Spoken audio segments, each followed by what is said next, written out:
Et oui, belle musique qui nous vient d'Orient ce matin. Et pour cause, nous allons parler d'une exposition qui se tient en ce moment même à Paris. Et pour en parler, nous avons le plaisir d'accueillir en studio le président du Consistoire central de France, Élie Corchia. Bonjour. Bonjour Ilana. Et ravi de vous retrouver ce matin avec Laurence. Alors, ce matin à 10h, vous allez organiser une rencontre avec des élèves de Maïmonide et Yavneh à cette exposition Juifs d'Orient, une histoire plurimillénaire, donc à l'Institut du monde arabe. Oui, tout à fait. Et c'est effectivement une action qui me tenait à cœur. J'ai rencontré Jack Lang qui m'avait proposé de venir le voir à l'Institut du monde arabe suite à mon élection au mois de décembre. Et donc, je l'ai rencontré. Il voulait qu'on puisse organiser un événement. Je lui en ai proposé 3 au lieu d'un. Oui. Et effectivement, je lui ai proposé comme premier événement ce vendredi 11 février l'organisation donc d'une rencontre avec notre jeunesse. Voilà, vous savez, on parle souvent de la jeunesse, de l'avenir.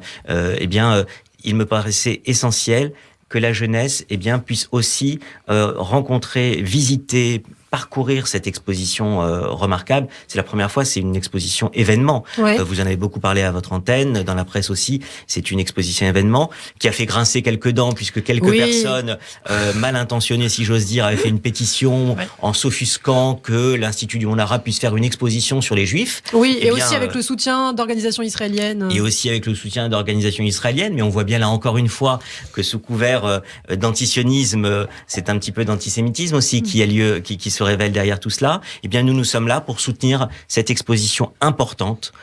Effectivement consacrée aux Juifs d'Orient, c'est une première. Cela fait très longtemps qu'on attendait effectivement une exposition comme celle-là, qui réunit des œuvres venant de 9 pays différents. Oui, il faut dire, justement, il y a des peintures, des sculptures, il y a beaucoup de choses différentes. Des sculptures qui viennent de 9 pays, de France bien sûr, d'Israël, des États-Unis, de d'autres pays encore. C'est une exposition incroyablement riche, sur plus de 1100 mètres carrés.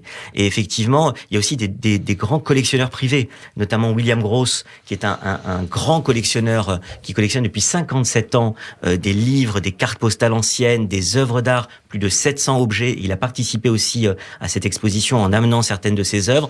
Ça fait 57 ans qu'il collectionne et il habite à Tel Aviv. Et c'est donc aussi un privé, un collectionneur privé. Et bon, pourquoi je dis ça? Parce que les jeunes vont pouvoir découvrir à l'invitation, effectivement, ce que j'avais proposé, à l'invitation du Consistoire de France, puisque c'était mon initiative, et sous l'égide de l'Institut du monde arabe qui invite ces jeunes, 3 groupes, ce matin, à 10h du matin, nous serons ensemble, 3 groupes de collégiens qui viennent donc de 2 établissements, à la fois Maïmonide.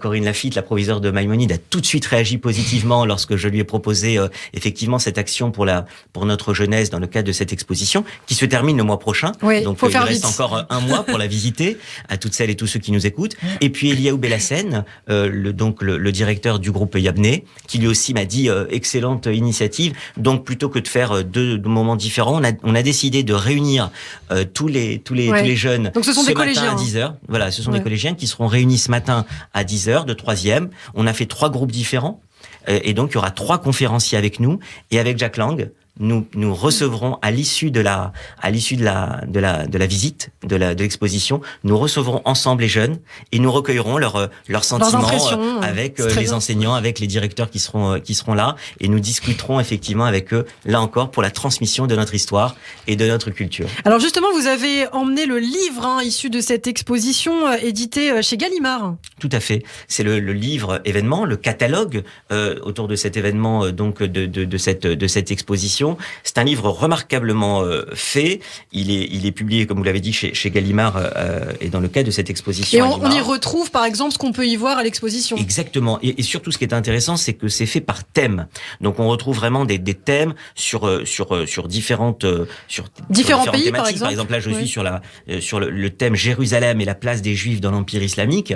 Vous avez effectivement beaucoup de choses à dire. Beaucoup de choses à dire. Il y a aussi des choses sur les Juifs du Maghreb pendant toute la seconde partie et la première partie du XXe siècle, avec le temps des séfarades, le temps aussi malheureusement à un moment donné de l'exil. Et donc il y a tout un chapitre. Oui, la dernière fois vous nous parliez de tous ces Juifs du monde entier, de tous ces pays, et là on parle de tous les pays d'Orient. C'est ça. Ouais. Et sur certaines thématiques, par exemple, rappelez-vous la Gnisa du Caire, dont il y a vraiment un hommage important dans cette exposition sur la Gnisa du Caire. C'est près de 6000 fragments de culture familiale, commerciale, religieuse, qui se sont retrouvés dans la Gnisa du Caire, qui sont exposés en partie dans l'exposition Juifs d'Orient.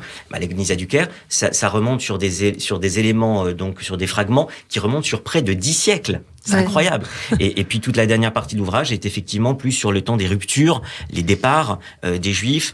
Quels sont les Juifs qui restent après ici 1947. Après 1947. Mais vraiment, il y a des choses remarquables. Je vois une rubrique sur l'Orient au fourneau, donc avec effectivement des traditions culinaires qui se retrouvent dans cette trace de la vie juive dans ces pays d'Orient, du Maroc à l'Iran.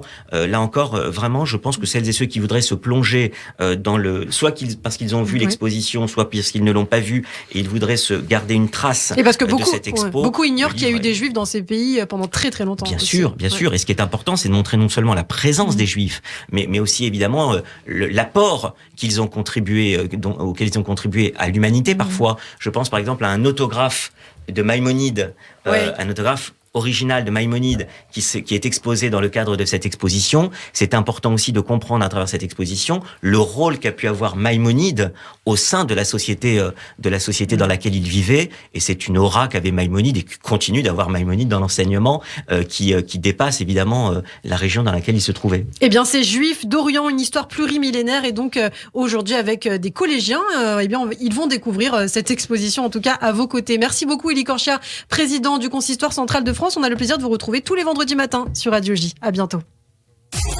Radio J. Zoom Israël.